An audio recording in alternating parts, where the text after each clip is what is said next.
Bingung mau rakit PC tapi punya budget pas-pasan. Udah searching sana sini, budgetnya masih kurang. Tenang, kali ini saya akan merakit PC gaming, bahkan bisa live streaming dengan budget yaitu cuma 1 jutaan. Jika kalian penasaran, tonton terus video ini hingga habis ya kan. Dan sebelum masuk ke pembahasan dari rakitan kali ini, kita intro dulu.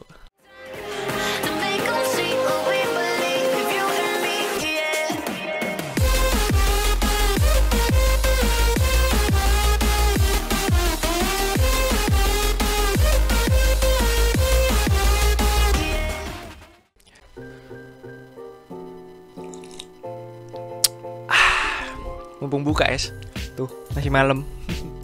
Yo, balik lagi bersama saya Sultan Maulana yang pastinya di channel Quantitates. Jadi di kesempatan video kali ini saya akan merakit PC dengan budget 1 jutaan. Wow, murah banget. Yang mana PC ini bisa bermain game pastinya, terus tuh bisa live streaming dan juga editing. Ya walau untuk live streaming itu kesannya agak maksa banget. Yang penting bisa live streaming cuy. Dan di sini saya menggunakan komponen bekas ya, dan juga jadul pastinya, karena murah. Lebih murah, lebih kere-hore ya kan. Ya udah langsung aja kita ke pembahasan komponennya. Tapi sebelum itu buat kalian yang belum subscribe, silahkan di subscribe dulu, karena subscribe dari kalian itu akan membantu saya untuk membangun channel ini biar lebih bagus lagi ke depannya. Amin ya robbal alamin. Dan juga saya ingin mengucapkan selamat menunaikan ibadah puasa buat kalian yang menjalankannya. Ya udah langsung aja kita ke pembahasan komponennya. Let's go, hayu bro. Woing. Untuk komponen yang pertama yaitu prosesor Intel Core 2 Quad Q6600 berkecepatan 2,4 GHz, sudah memiliki 4 core dan 4 thread. Untuk TDP-nya sebesar 105 Watt. Untuk harga dari prosesor ini yaitu dibanderol dengan harga berkisar 100 ribuan. Selanjutnya yaitu motherboard Gigabyte G41M Combo. Kelebihan dari motherboard ini sudah memiliki 2 slot RAM untuk DDR2 dan 2 slot RAM untuk DDR3. Sesuai dengan namanya juga combo, jadi RAM-nya dikolaborasi. Tapi ini RAM DDR2 dan DDR3 tidak bisa dicampur. Jadi DDR2 ya DDR2 aja. Dan motherboard yang saya miliki ini memiliki satu kekurangan, yaitu port USB bagian belakangnya itu error. Dia cuma normal di BIOS, ketika masuk Windows nggak kedeteksi. Tapi nggak apa-apa, asal USB front panel atau USB di depannya itu masih fungsi. Dan port PS2 nya itu juga masih fungsi, jadi bisa lah untuk pakai keyboard jadul gitu. Untuk harga motherboard G41 ini dihargai berkisar 200 ribu. Mungkin kalau kondisinya seperti ini jadi harganya 150 ribu. Kalian bisa membeli motherboard G41 dengan merek yang berbeda, asalkan ya G41 gitu. Untuk CPU coolernya saya menggunakan Cooler Master T2M. Kenapa saya menggunakan cooler ini? Karena kita akan mengoverclock prosesor Core 2 Quad Q6600 dari 2,4 GHz ke 2,7 GHz. Jadi tidak disarankan banget menggunakan CPU cooler bawaan karena itu akan panas sekali cuy. Ya kalian tahu sendiri lah, Core 2 Quad itu terkenal dengan suhunya. Apalagi TDP-nya yang cukup besar ya, di 105 Watt. Dan untuk harga dari Cooler Master T2M ini harganya untuk harga baru yaitu 199.000, tapi ada yang jual juga 100.000, itu saya yang jual sebenarnya.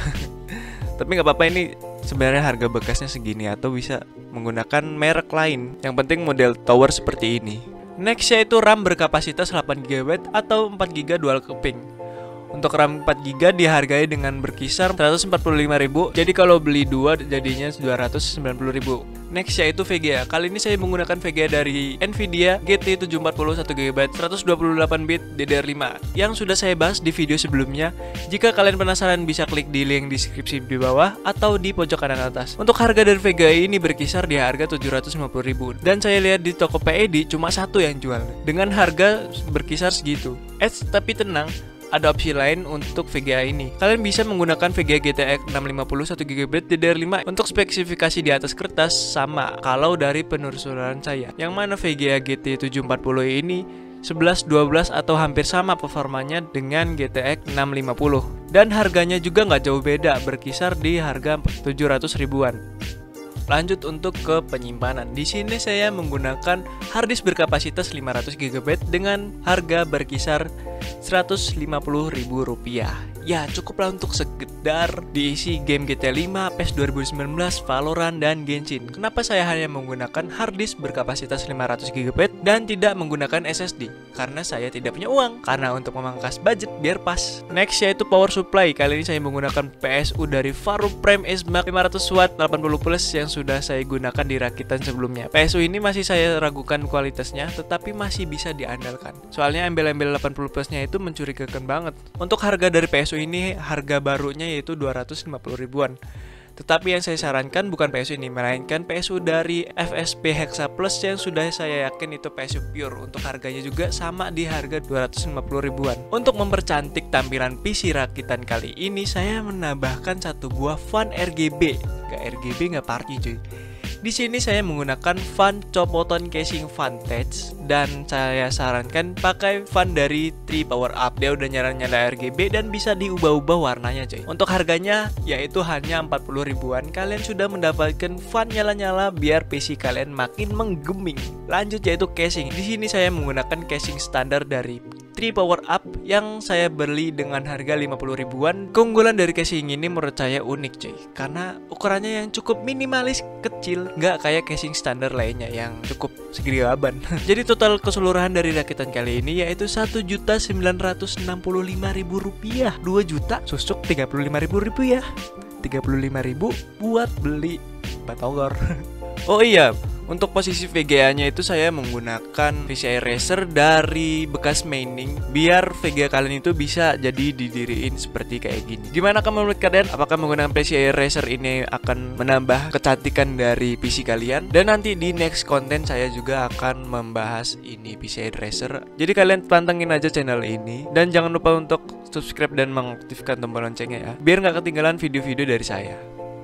Ya, itu dia komponen yang kita gunakan kali ini. Jadi kalau ditotalin semuanya itu yaitu 1.965.000 rupiah. Bener gak sih? 2 juta susuk 35.000 rupiah.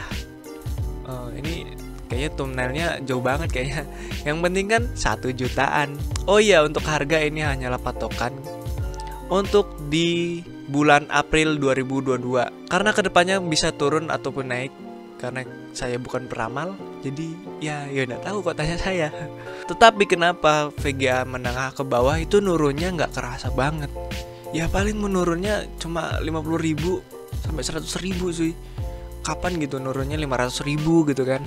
Yo wes, langsung aja kita ke benchmark pada PC kali ini. Let's go, hayo. Untuk pengetesan Cinebench R15 tanpa overclocking mendapatkan skor di 207 CB, dan di pengetesan kedua mendapatkan skor 210, yang ketiga mendapatkan skor 222.5. Ini makin naik ya. Setelah di overclocking naik hingga 256, lalu 260, dan yang tertingginya yaitu 262 CB. Ya lumayan lah, meningkatkan performa kurang lebih 7% mungkin. Ya nggak tahu. Untuk soal suhu, menurut saya di overclocking atau tidak di overclocking ini suhunya rata-ratanya sama ya, di 60-an derajat. Jadi menggunakan CPU cooler dari Cooler Master T2M ini menurut saya ya lumayan lah untuk sekedar overclocking ringan. Lanjut merender video menggunakan Adobe Premiere Pro 2020 dengan menggunakan encoder dari VGA GT740-nya. Di sini saya edit video berdurasi 5 menit 1080p dan bitrate-nya itu 10. Dia mendapatkan hasil rendering berdurasi 5 menit itu ngerendernya kurang lebih 4 menit 26 detik. Ya lumayan lah.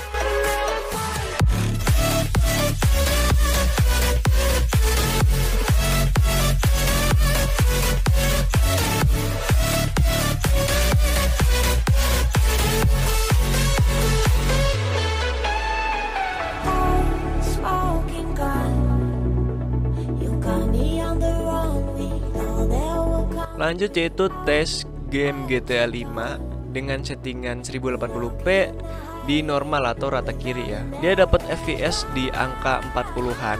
Ini sebelum di overclocking. Setelah di overclocking menurut saya angkanya ini nggak jauh beda ya. Nggak kerasa banget kayaknya. Mungkin karena si VGA-nya udah terlalu besar dan prosesornya masih kurang di atas rata-rata, jadinya bottleneck. Tapi nggak apa-apa, yang penting bisa melegakan si prosesor ya, biar nggak CPU usage-nya itu 100% banget. Dan kadang setelah di overclocking ini bisa menyentuh di 60 fps, sedangkan sebelum di overclocking ya jarang-jarang menyentuh 60 fps-nya.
Lanjut untuk game Valorant dengan settingan 1080p very low atau rata kanan. Rata kanannya di Valorant itu low ya. Dia mendapatkan FPS bisa menyentuh di atas 60 fps. Tetapi setelah di recording itu hasilnya kayak patah-patah gitu ya. Mungkin karena CPU usage-nya kepakai hingga 100%. Jadi tidak disarankan banget untuk bermain game Valorant sambil di record karena hasilnya itu tidak memuaskan banget cuy. Setelah di overclocking juga hasilnya ya nggak jauh beda cuy. Tapi kadang bisa menyentuh di atas 80 fps-an, bahkan bisa di angka 100 fps tergantung tempat dan kondisi vectingnya ya.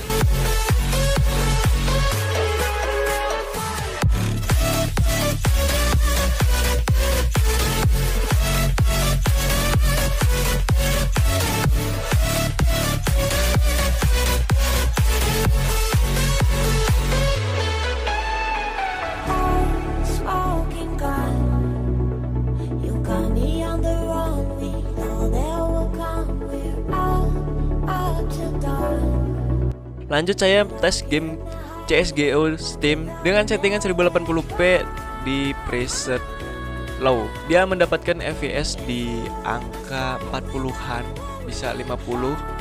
Tapi angkanya ini tidak stabil ya, mungkin karena sambil recording. Kadang bisa di bawah 20 fps, kadang di 13 fps, itu cuman jarang banget ya. Di kondisi-kondisi tertentu lah. Mungkin karena sambil recording lah.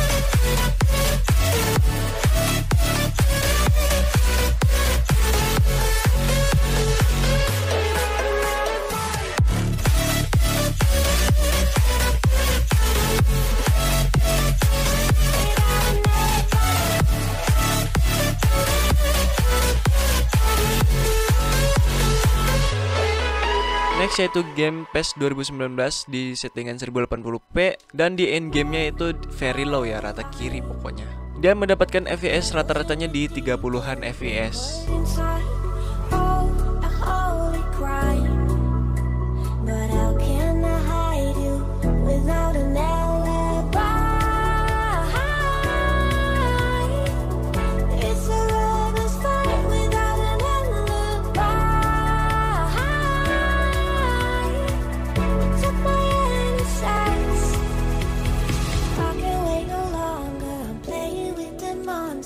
Everything that brought me alive, going around like monsters, playing with the monsters.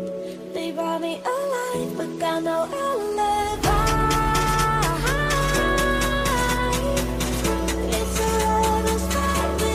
Lanjut yaitu game Genshin dengan settingan 1080p dan presetnya yaitu very low, terendah lah pokoknya. mata kiri demi 1080p cuy. Dan untuk FPS yang dihasilkan yaitu berkisar di 30-an FPS. Ini udah lumayan banget lah, udah enak di mata kalau udah menyentuh di 30 FPS. Tetapi kadang lebih stuttering gitu ya, nge-freeze lah. Mungkin karena ini sambil record ya.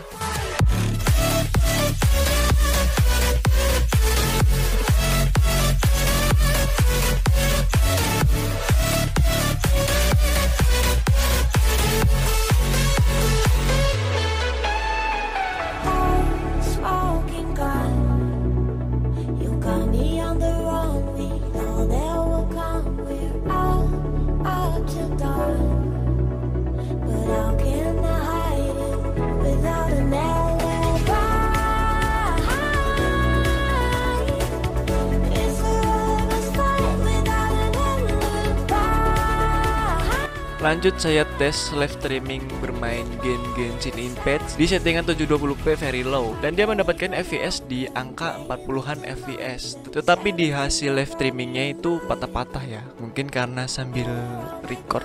Ya bener sih sambil record, namanya juga live streaming. Dan CPU usage-nya itu hingga 100% cuy. Kasian banget prosesornya. Sedangkan si VGA hanya di 60 hingga 80%. Dan saya tidak menyarankan banget untuk live streaming bermain game Genshin Impact. Terus live streaming game Valorant sama aja cuy, dia patah-patah di live streamingnya, sedangkan di in gamenya itu sebenarnya lancar ya. Ini karena si prosesornya 100%, lagi-lagi 100%, sedangkan si GPU atau VGA nya hanya 42%. Ini sangat bottleneck sekali guys. Untuk hasil live streamingnya kalian bisa klik di link deskripsi di bawah jika kalian penasaran. Itu adalah channel kedua saya. Terserah mau kalian subscribe atau yang penting jangan di-repost sih. Oke, itu dia benchmark dari PC kali ini. Bagaimanakah menurut kalian? Apakah worth untuk dimainkan di 2022 ini? Untuk kesimpulan dari saya, PC ini bisa dimainkan secara playable jika menggunakan konfigurasi dual keping 8GB ya, karena sebelumnya saya udah mencoba dengan konfigurasi dual keping tapi 4 plus 2GB jadi 6GB. Itu performanya menurut saya masih kurang lah ya, masih ke batas gitu lah. Dan juga pastinya harus di overclocking, nggak harus juga sih ya, seenggaknya menaikkan performanya, soalnya stok bawaannya cuma 2,4 GHz dan saya overclock ke 2,7 GHz. Buat tutorial overclockingnya bisa kalian lihat di video selanjutnya, atau kalian bisa klik di link deskripsi di bawah. Untuk soal live streaming, menurut saya ini agak maksa ya, sesuai kata saya yang awal. Karena untuk bermain game-game berat itu CPU usage-nya itu bisa 100% cuy. Jadi saya nggak saranin banget buat main game GTA 5, Valorant, Genshin itu ya nggak disaranin banget lah. Yang saya saranin itu ya live streaming game Point Blank, PoW, Slither Ryu, Agar.io. Soalnya kalau main game 3 game tersebut ya, Valorant, GTA 5, Genshin, itu FPS-nya ya lancar kalau di in game. Tapi kalau di live streaming di YouTube-nya itu FPS-nya drop gitu.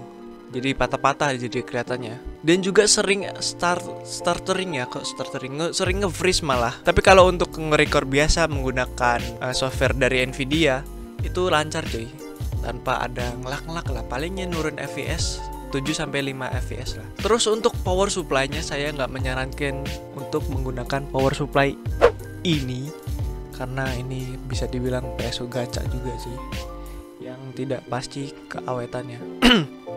Tapi ini udah saya pakai selama kurang lebih hampir sebulan lah. Ya udah segitu aja pembahasan rakit PC kali ini. Gimana menurut kalian, apakah rakitan kali ini worth buat dibeli pada tahun 2022 ini, khususnya di bulan April? Menurut saya harga 1 jutaan, 1.965.000, 2 juta susuk 35.000 itu masih ya wajar-wajar aja sih. Udah lumayan lah, udah bisa main game Valorant, Genshin, GTA 5, SGU, dan juga PES. 5 game tersebut udah menurut saya udah lancar, udah enak di mata, bisa lah buat ngabuburit di bulan Ramadan ini ya kan. Like jika kalian suka dengan video ini, dislike kalau tidak suka. Saya Sultan Maulana selaku owner dari channel ini atau pemilik dari channel ini mengucapkan goodbye dan sampai jumpa di lain video. Dadah. Like dan subscribe juga ya kan.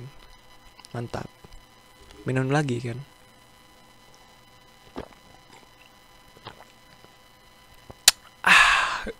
Alhamdulillah.